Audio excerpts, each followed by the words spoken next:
બનાસકાંઠા જિલ્લા જમીન વિકાસ બેંકની ચૂંટણી પહેલા સમન્સ ખેતી વિકાસ બેંકના મેનેજર અને ડીસા શાખાના મેનેજરને સમન્સ બંને મેનેજરને રજિસ્ટ્રારે સમન્સ મોકલ્યું। ડીસા તાલુકાની બેઠક પર ગેરકાયદે ફોર્મ રદ કર્યાનો બે ઉમેદવારોનો દાવો।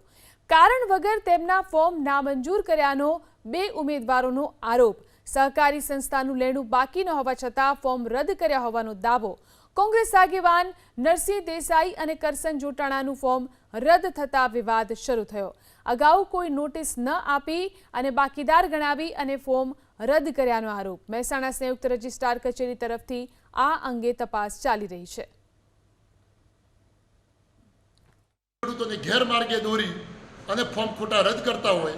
આજે મારો પણ ફોર્મ તાલુકામાં રદ કર્યું છે। હું આવતીકાલે જિલ્લા બેંકમાં જવાનો છું અને નામદાર કોર્ટના પણ દરવાજા ખખડાવવાનો છું। આ રીતે ખેડૂતનો પ્રતિનિધિ ઊંઘી રહે છે। તો ડીસા તાલુકાના રાજકીય નેતાઓને પણ વિનંતી કરું છું, વોટર્સને પણ વિનંતી કરું છું, આપણે જાગવાની જરૂર છે। કેટલાય લોકોના 90 મને એવો સમાચાર મળ્યા છે ડિવિડન્ડ નથી આપ્યું, તો 90 લાખ રૂપિયા બનાસકાંઠાના ગુજરાત બેંકમાં જમા થયા છે।